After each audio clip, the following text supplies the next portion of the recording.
alunos da EJA, sejam muito bem-vindos a mais uma aula. E a aula de hoje de língua portuguesa, o que nós vamos falar? Hoje nós falaremos sobre os elementos da narrativa e também sobre os tipos de narrador. Só que antes disso, nós vamos relembrar o que foi dito nas aulas anteriores. Vocês estão lembrados? Vamos ver. Nós falamos aí sobre a ortografia. Algumas palavras que não são grafadas com a letra Z, mas possuem o som de Z. Vamos ver alguns casos? Vejam bem: brasileiro, exílio. E também temos palavras, como vimos o exílio anteriormente, algumas palavras que são grafadas com o X, mas tem o som de Z. Vamos ver algumas?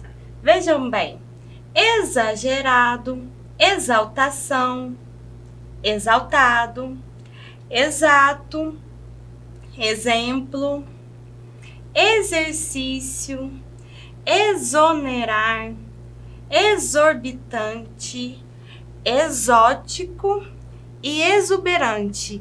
Além dessas, temos muitas outras palavras na língua portuguesa que não são grafadas com a letra Z, mas têm o som de Z. Algumas são grafadas com a letra S, outras com o X, porém tem aí o fonema do Z na palavra. E para a nossa aula de hoje, nós vamos falar sobre os elementos da narrativa. E antes disso, vamos fazer uma leitura juntos. Vamos lá? Preciosidade. Para Mafalda. Esse é um pequeno conto, tá, gente?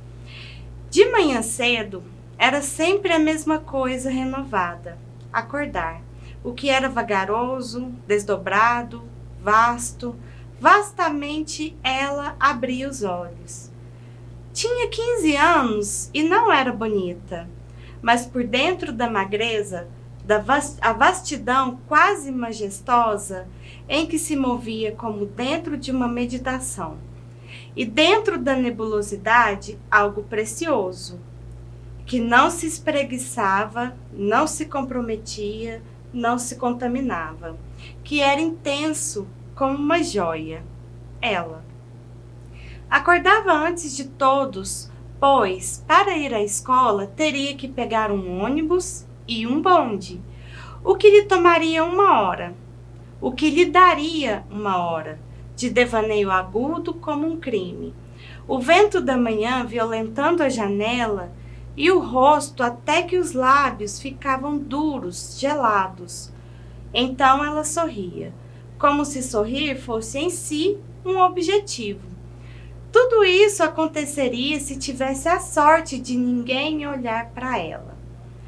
Quando de madrugada se levantava, passado o instante de vastidão em que se desenrolava toda, vestia-se correndo, mentia para si mesma que não havia tempo de tomar banho, e a família adormecida jamais adivinhara quão poucos ela tomava. Sob a luz acesa da sala de jantar, engolia o café e a empregada, se coçando no escuro da cozinha, requentara. Mal tocava no pão que a manteiga não amolecia. Com a boca fresca de jejum, os livros embaixo do braço, abria enfim a porta, transpunha a mornidão insossa da casa, galgando-se para a gélida fruição da manhã. Então, já não se apressava mais. Tinha que atravessar a longa rua deserta até alcançar a avenida, do fim da qual um ônibus emergiria cambaleando dentro da névoa.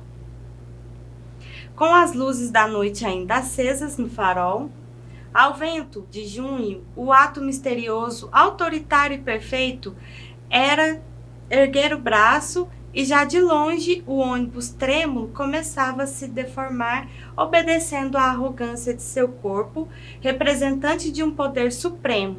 De longe, O ônibus começava a tornar-se incerto e vagaroso, vagaroso e avançando, cada vez mais concreto, até estacar no seu rosto em fumaça e calor, em calor e fumaça.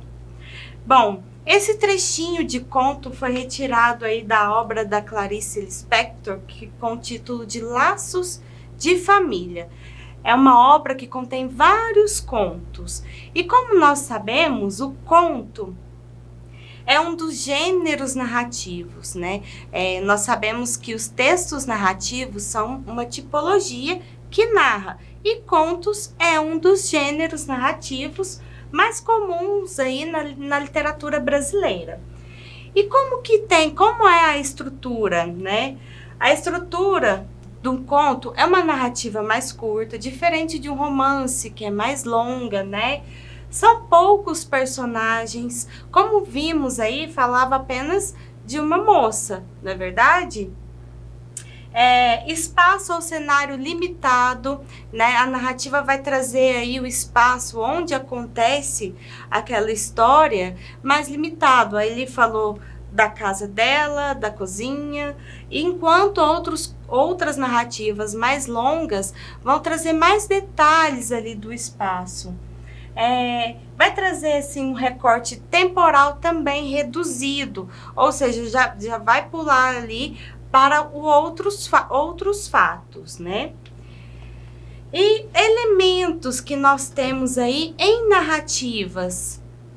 Nós temos personagens nas narrativas em gerais, né? No geral, vamos ter personagens, vamos ter o narrador, que quem vai narrar aí o que está acontecendo, né? Vamos ter também o tempo, né? O tempo que acontece, que pode ser configurado o tempo decorrido. Às vezes uma narrativa vai e volta no tempo, não é verdade? Vamos ter também o espaço, que vai nos transmitir aí aonde acontece a narrativa, a história em questão. O enredo, que é a própria história mesmo, que o narrador vai construindo aí ao longo da narrativa. E temos também um conflito ou um desafio, algo que seja o foco ali dessa história. E falando nisso, analisando, vamos rever aqui esse trechinho, ó. Acordava antes de todos, pois para ir à escola teria que pegar um ônibus e um bonde, o que lhe tomaria 1 hora, o que lhe daria 1 hora, de devaneio agudo como um crime. O vento da manhã violentando a janela e o rosto, até que os lábios ficavam duros, gelados. Então ela sorria. Percebem aí que enquanto vai narrando, né, vai trazendo aí o narrador vai trazendo aí de quem ele está falando, né? Nós estamos falando aí dos tipos de narrador. Esse narrador que nós vimos anteriormente é o narrador que observa a história. Ele vai observar a história de fora, certo? Ou seja, ó, ele não participa da história. O narrador observador, ele tem o foco narrativo em terceira pessoa. O que é o foco narrativo em terceira pessoa? Como que é? Primeira pessoa, eu. Segunda pessoa, tu. Terceira pessoa, ele ou ela. O foco narrativo vai estar em terceira pessoa. E geralmente conta a história que já tenha passado, certo? Vamos analisando, ó. Esse aqui é um outro trecho de um outro conto de Osman Lins, que se chama A Partida. Hoje, revendo minhas atitudes, quando vim embora, reconheço que mudei bastante. Verifico também que estava aflito e que havia um fundo de mágoa ou desespero em minha impaciência. Eu queria deixar minha casa, minha avó e seus cuidados. Estava farto de chegar às horas certas, de ouvir reclamações, de ser vigiado, contemplado, querido. Sim, também a afeição de minha avó incomodava-me. Era quase palpável, quase como um objeto, uma túnica, um paletó justo que eu não pudesse despir. Vejam bem, revendo minhas atitudes de quando vim embora. Ele fala aí do eu, da minha avó, ou seja, ele está narrando em primeira pessoa. E nesse caso, então, nós temos aí um narrador que é personagem dessa história. Vamos ver aí as características desse narrador, do narrador que é o personagem. Ele participa da história, ou seja, ele está contando a história dele, né? Um momento dele ali naquele conto. E o foco narrativo, diferente lá do narrador observador, ele vai ter o foco narrativo em primeira pessoa. Primeira pessoa, o eu, né? E esses elementos que ele vai trazer, minhas atitudes, minha avó, o eu dele mesmo, né? Esses elementos aqui vão marcar que ele é o personagem ali daquela história. E ele vai narrar e ser o personagem ao mesmo tempo, dentro dessa mesma história.